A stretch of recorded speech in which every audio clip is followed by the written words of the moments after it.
नमस्कार दोस्तों, स्वागत है आपका तेजस इंस्टीट्यूट एनपीएस में। दोस्तों, इतिहास के लेक्चर में मैं आपका स्वागत करता हूँ। दोस्तों, इतिहास के हमने हड़प्पा सभ्यता जैसे हो गया और इतिहास के स्रोतों के बारे में दोस्तों हमने पढ़ लिया है।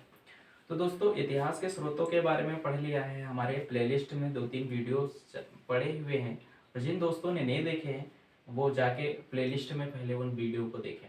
आज दोस्तों जीएस के टॉपिक में हम हड़प्पा सभ्यता के बाद वैदिक सभ्यता को पढ़ते हैं दोस्तों। तो दोस्तों, जब तक पता नहीं चला था हड़प्पा सभ्यता के बारे में तब तक हम वैदिक सभ्यता को अपनी प्राचीन सभ्यता मानते थे दोस्तों। जब हमें हड़प्पा सभ्यता के बारे में पता चला तो पता चला कि हड़प्पा सभ्यता जो थी वो प्राचीन सभ्यता थी दोस्तों। वैदिक सभ्यता को दोस्तों प्राचीन सभ्यता मानते थे। लेकिन वैदिक सभ्यता अगर विकास पूछा जाए कि वैदिक सभ्यता का विकास कहाँ से हुआ, तो दोस्तों विकास इसका हुआ है वेद से। वेद हम पढ़ते हैं दोस्तों वैदिक सभ्यता में ही। और पूछा जाए कि वैदिक सभ्यता के निर्माता कौन थे दोस्तों, तो आर्य थे। आर्य को श्रेष्ठ कहते हैं दोस्तों। क्या कहते हैं? श्रेष्ठ। मतलब कि पूछा जाए कि वैदिक सभ्यता में कौन लोग रहते थे, तो आर्य रहते हैं। आर्य को दोस्तों श्रेष्ठ कहा जाता है। इसमें अलग अलग इतिहासकारों के दोस्तों अपने अपने मत रहे हैं। कई इतिहासकारों ने अलग अपने हिसाब से बताया है, कई इतिहासकारों ने अपने हिसाब से बताया। जैसे दोस्तों मैक्स मुलर है। मैक्स मुलर ने कहा कि जो आर्य थे यानी वैदिक सभ्यता में जो लोग रह रहे थे वो मध्य एशिया से आए थे। किसने कहा दोस्तों? मैक्स मुलर ने कहा कि जो वैदिक सभ्यता के लोग थे, जो आर्य थे, वो मध्य एशिया से आए थे। इस तरह डॉक्टर संपूर्णानंद ने कहा दोस्तों कि जो आर्य थे वो आल्स पर्वत से आए थे, यानी यूरेशिया। एशिया और यूरोप का जो भाग है, बीच का हिस्सा, वो यूरेशिया होता है दोस्तों। तो वहीं से आए थे आल्स पर्वत से। बाल गंगाधर तिलक ने कहा दोस्तों कि जो आर्य थे वो आर्कटिक से आए थे, यानी उत्तरी ध्रुव से आए थे दोस्तों बाल गंगाधर तिलक। स्वामी दयानंद सरस्वती ने कहा दोस्तों जो आर्य थे वो तिब्बत से आए थे। तो कभी कभी एग्जाम में पूछता है कि स्वामी दयानंद सरस्वती के अनुसार आर्य कहाँ से आए थे, तो तिब्बत से आए थे। बाल गंगाधर तिलक के अनुसार आर्य कहाँ से आए थे, तो आर्कटिक यानी उत्तरी ध्रुव से आए थे। लेकिन अगर मान्यता देखें किसकी अगर ज्यादा दी गई है किस इतिहासकार के मत की, तो मैक्स मुलर के मत की मान्यता ज्यादा है कि मतलब जो आर्य थे दोस्तों वो मध्य एशिया से आए थे। और दोस्तों वैदिक सभ्यता के हमें पुरातात्विक स्रोत भी मिले हैं और साहित्यिक स्रोत भी मिले हैं। तो साहित्यिक स्रोत में जैसे दोस्तों साहित्यिक स्रोत में देखते हैं दोस्तों, जैसे साहित्यिक स्रोत में हमको वेद मिले। वेद कितने प्रकार के होते हैं? 4 प्रकार के होते हैं। कौन कौन से? ऋग्वेद, सामवेद, यजुर्वेद, अथर्ववेद। दोस्तों ऋग्वेद जो है ये सबसे प्राचीन वेद। अगर कोई एग्जाम में क्वेश्चन भी पूछा जाता है कि सबसे प्राचीन वेद कौन सा है, तो ऋग्वेद है। इसके पढ़ने वाले को होत्र कहा जाता है दोस्तों, होत्र कहा जाता है। और इसका जो उपवेद है दोस्तों, उपवेद आयुर्वेद। कौन सा है दोस्तों?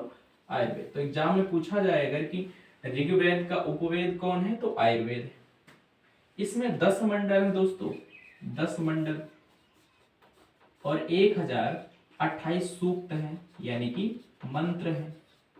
कितने मंत्र है दोस्तों? 1028। 10 मंडलों में दोस्तों पहला और 10वां मंडल जो था वो बाद में जोड़ा गया है।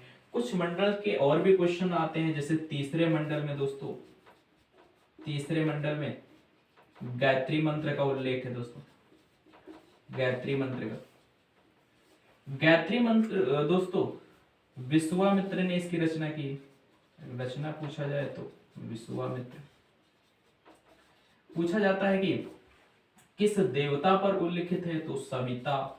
सविता दोस्तों क्या है? जैसे उगता हुआ सूरज को सविता कहा जाता है, तो गायत्री मंत्र उसी पर उल्लिखित किया गया है। तो क्वेश्चन पूछा जाएगा दोस्तों सबसे प्राचीन वेद तो ऋग्वेद, पढ़ने वालों को होत्र कहा जाता है। इसका उपवेद दोस्तों आयुर्वेद होता है। इसमें 10 मंडल हैं, 1028 सूक्त हैं। तीसरे मंडल में गायत्री मंत्र है जिस रचना विश्वामित्र ने की है, सविता पर ये उल्लिखित। जैसे दोस्तों और 10वां मंडल, 10वां मंडल दोस्तों था, 10वां मंडल वर्ण व्यवस्था पर था, यानी ब्राह्मण, क्षत्रिय, वैश्य, शूद्र, यानी कर्मों के हिसाब से वर्ण व्यवस्था भी थी। तो दोस्तों 10वें मंडल में वर्ण व्यवस्था थी। इसी प्रकार दोस्तों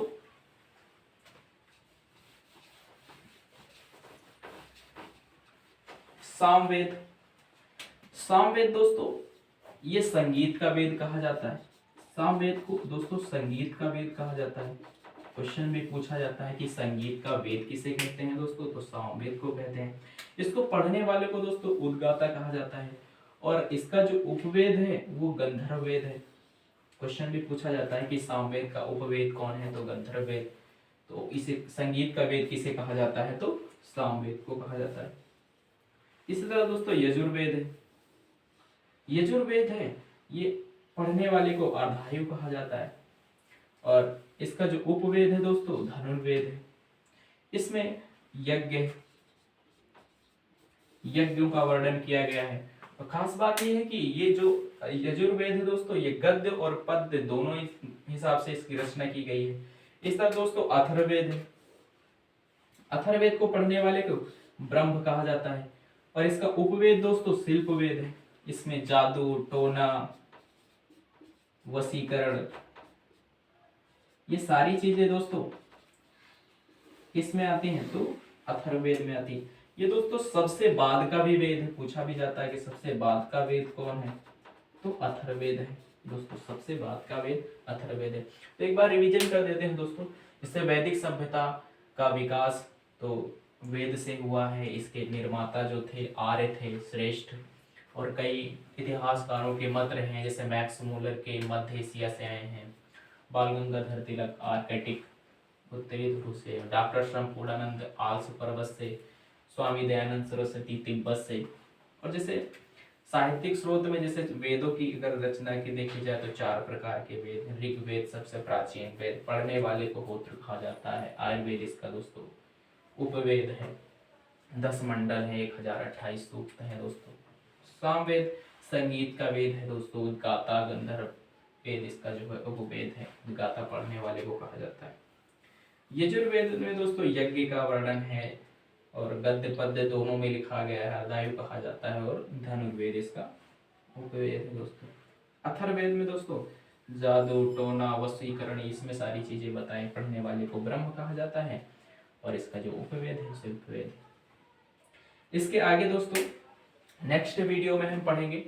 आशा करता हूँ कि आपको ये सेशन पसंद आया होगा दोस्तों। आप हमारे चैनल को सब्सक्राइब करें, कमेंट्स करें, लाइक करें और दोस्तों को शेयर करें। Thank you for watching this video.